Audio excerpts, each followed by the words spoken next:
ఆ నెంబర్ ఏ పేరుతో సేవ్ చేసుకున్నానబ్బా. కొందరు పేర్లు గుర్తుకు రాక కొన్నిసార్లు సతమతం. జ్ఞాపకశక్తికి ముప్పు తెస్తున్న సెల్ ఫోన్ అతి వినియోగం. కుటుంబ సభ్యులు ఫోన్ నెంబర్లు సైతం చెప్పలేని పరిస్థితి. చిన్నపాటి లెక్కలకు తేదీల కోసం సెల్ తెరవాల్సిందే. చాప కింద నీరులా విస్తరిస్తున్న డిజిటల్ డిమోనిసియా సమస్య చదువుకునే పిల్లల్లో తీవ్ర ప్రభావం. ఎంత చదివినా ముఖ్యాంశాలు గుర్తుండక కుంగుబాటు. అత్యవసర సందర్భాల్లో మొబైల్లో సన్నిహితులు, తెలిసిన వారి ఫోన్ నెంబర్లు ఏ పేరుతో సేవ్ చేసుకున్నది ఎంత గింజుకున్నా గుర్తుకు రాదు. అంతెందుకు మన ఫోన్ నెంబర్ తప్ప కుటుంబ సభ్యులందరి ఫోన్ నెంబర్లు చెప్పలేని పరిస్థితి. కుటుంబ సభ్యులు, దగ్గర బంధువులు పుట్టిన తేదీ ఎప్పుడన్నది గుర్తుండదు. చిన్న లెక్క వేయడానికి మెదడు గజిబిజిగా మారి సెల్ ఫోన్లోని కాలిక్యులేటర్ను ఓపెన్ చేయాల్సి వస్తుంది. ప్రస్తుతం ఇలాంటి సమస్యలు చాలామందిని వేధిస్తున్నాయి. ఇది తరచూ జరుగుతూ ఉంటే మాత్రం డిజిటల్ డిమోన్సియా అయ్యుండొచ్చని వైద్యులు అభిప్రాయపడుతున్నారు.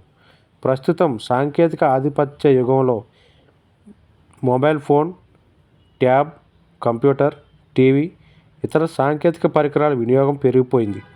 ఫలితంగా ఒకప్పుడు వృద్ధుల్లో సహజంగా కనిపించే డిమోన్సియా, చిత్తవైకల్యం బారిన ఇప్పుడు చిన్నపిల్లలు, యువత పడుతున్నారు. దైనందిన జీవితంలో చాలామంది మేల్కొని ఉండే సమయాల్లో 40% ఆపై కూడా స్క్రీన్ చూడడానికి కేటాయిస్తున్నారు. దీంతో ఆరోగ్యంపై తీవ్ర ప్రతికూల ప్రభావం పడుతుంది. ముఖ్యంగా చిన్నారుల్లో విజ్ఞానం, సృజనాత్మకతను సెల్ ఫోన్లే చిదిమేస్తున్నాయని చెప్పాలి. కొందరు పేర్లు సాధారణంగా 60 ఏళ్ళు పైబడిన వృద్ధుల్లో డిమోన్సియా వస్తుంటుంది. సాంకేతికతను అతిగా వినియోగించడం ద్వారా జ్ఞాపకశక్తిలో వచ్చే సమస్యలను డిజిటల్ డిమోన్సియా అని 2012లో జర్మన్ న్యూరో శాస్త్రవేత్తలు అభివర్ణించారు. దీన్ని డిమోన్సియాకు ప్రారంభంలో వచ్చే మైల్డ్ కాగ్నిటివ్ ఇంపైర్మెంట్ అని కొందరు వైద్యులు చెబుతున్నారు. డిజిటల్ డిమోన్సియా మీద ప్రపంచవ్యాప్తంగా పరిశోధనలు కొనసాగుతున్నాయి. అయితే ఇప్పటి వరకు వెలువడిన ఫలితాల ఆధారంగా ఎక్కువ సమయాన్ని స్క్రీన్కు కేటాయించడంతో జ్ఞాపకశక్తిపై ప్రభావం పడుతుందని తేలింది. సాధారణంగా రాయడం, చదవడం ఇంకా మరేదైనా పనుల్లో ఉన్నప్పుడు చుట్టూ ఏం జరుగుతుందో కూడా తెలుస్తుంది. ఈ అంశాలను మెదడు యాక్టివ్గా పరిశీలన చేస్తూ ఉంటుంది. అదే మొబైల్ ఫోన్లో సోషల్ మీడియా, సినిమాల్లో చూడడం, వీడియో గేమ్లు ఆడడం చేస్తున్నప్పుడు పూర్తిగా అందులోనే నిమగ్నం అవుతారు. చుట్టూ ఏం జరుగుతుందో కూడా గ్రహించకుండా మెదడు డీయాక్టివ్ అయిపోతుంటుంది. ఈ నేపథ్యంలో రోజు గంటల తరబడి స్క్రీన్ చూస్తుండడంతో మెదడు పనితీరుపై ప్రభావం పడుతుందని వైద్యులు అభిప్రాయపడుతున్నారు.